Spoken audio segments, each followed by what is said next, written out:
warahmatullahi wabarakatuh. Salam sejahtera bagi kita semua. Om Swastiastu, Namo Buddhaya, salam kebajikan dan salam budi luhur. Perkenalkan, nama saya Idam Nurul Fadila dengan NIM 183150201. Pada video kali ini saya akan menjelaskan tentang strategi aliansi strategik. Pertemuan ini membahas pada pertemuan 11 dengan dosen pengampu Bapak Dr. Muhammad Mabrur Taufik SAG SEMM, dan tujuan saya membuat video ini untuk memenuhi syarat ujian akhir semester pada mata kuliah Manajemen Strategi kelas FB. Selanjutnya, strategi aliansi strategi adalah suatu hubungan antara beberapa kelompok yang memiliki visi dan misi yang sama serta memiliki berbagai bidang bisnis. Dengan adanya aliansi strategi, perusahaan dapat saling membantu satu sama lain terkait sumber daya yang dimiliki oleh masing-masing setiap perusahaan tersebut. Selanjutnya, terdapat 6 tujuan aliansi strategik. Yang pertama itu adalah mengupas faktor pendorong aliansi. Yang kedua adalah mendiskusikan kelebihan dan kelemahan strategi aliansi. Yang ketiga adalah menjabarkan peta aliansi strategik dengan skala global. Yang keempat adalah membahas bagaimana strategi aliansi dipraktikkan dalam skala global dan nasional.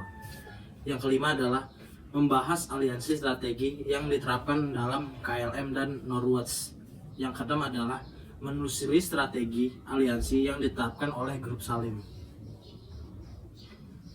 Aliansi strategik terdapat 3, yaitu globalisasi ekonomi, meningkatkan jalinan kerjasama antara pelaku ekonomi di berbagai kawasan.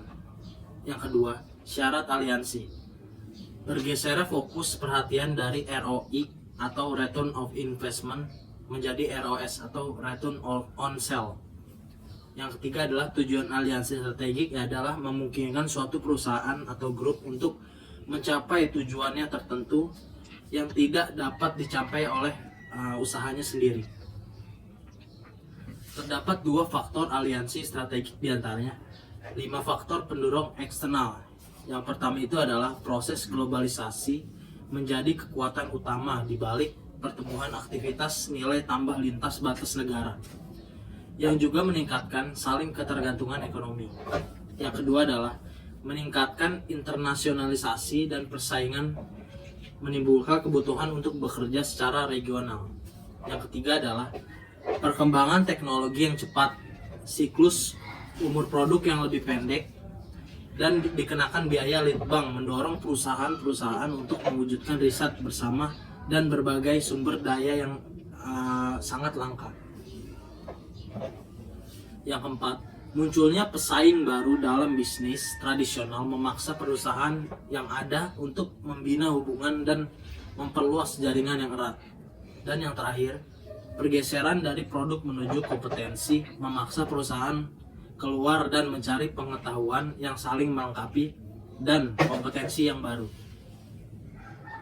Selanjutnya, faktor pendorong internal.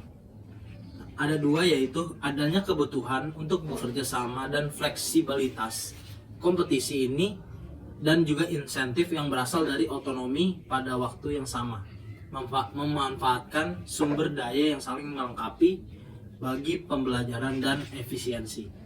Yang kedua adalah motif dan tujuan dibentuknya aliansi strategik, meliputi teknologi, knowledge, aset finansial, persaingan, akses dan segmen pasar, akses terhadap input dan output, dan pengalaman manajemen, sumber daya dan kapabilitas yang dilengkapi. Kelebihan dan kelemahan aliansi. Kelebihannya itu adalah akses terhadap akses perlengkapan. Yang kedua adalah kecepatan. Dan kelemahannya itu adalah kekurangnya kontrol, membantu persaingan potensial, kelangsungan jangka panjang yang dipertanyakan, dan terakhir sukar mengintegrasikan pembelajaran. Peta globalisasi aliansi strategik. Aliansi strategik dalam skala global dikategorikan menjadi yang pertama, aliansi patungan atau aliansi joint venture dengan citra mitra kerja atau partner tetap sebagai badan usaha yang terpisah. Yang kedua adalah aliansi khusus fungsional, Functional Strategic Alliance, dengan ciri tidak terjadi pemisahan badan hukum dan aliansi terbatas pada suatu atau beberapa fungsi khusus tertentu. Perbedaannya, aliansi joint ventures dan functional specific competition alliance yaitu adalah yang pertama, badan hukum terpisah dengan atau kadang-kadang tanpa kontribusi yang secara ekuitas.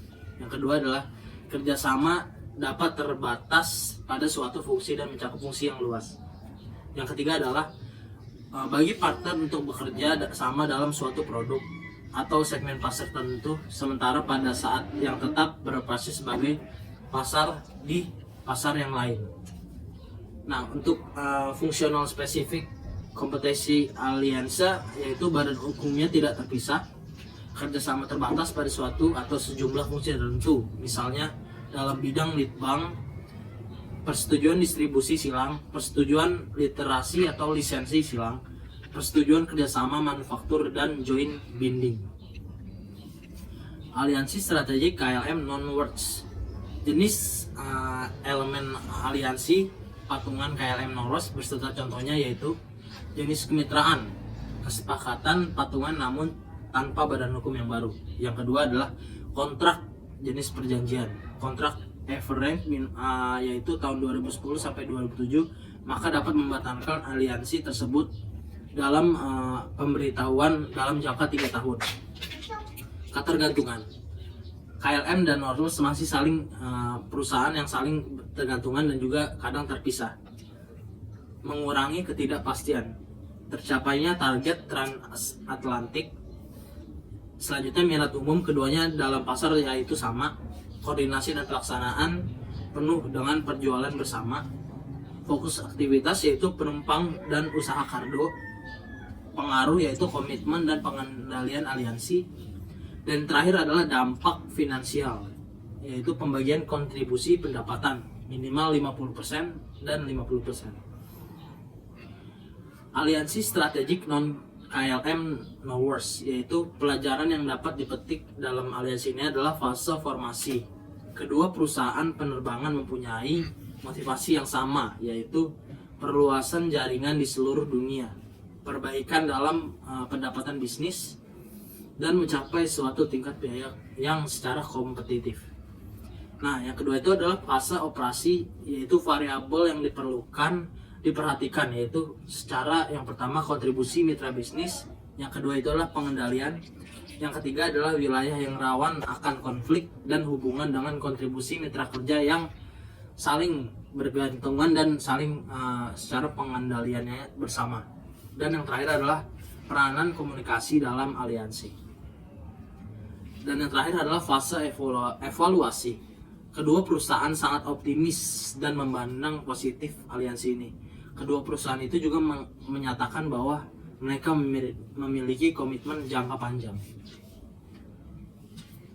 Peta aliansi strategik Grup Salim. Nah, ini adalah contoh dari aliansi strategi, yaitu peta aliansi bisnis Asia Tenggara dan Asia Timur tidak sekedar hanya didorong oleh motif ekonomi, namun banyak juga diwarnai dengan motif membina hubungan khusus dan berbagai pengusaha-pengusaha politik yang ada.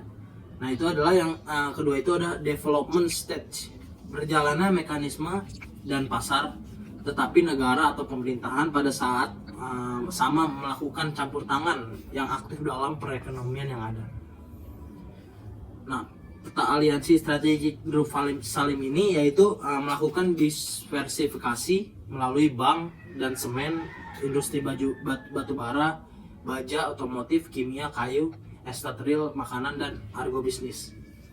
Nah, strategi aliansi Grup Salim ini mendapatkan joint onward management Grup Salim, yaitu Grup Salim sebagai pendatang baru dan berada di belakang layar.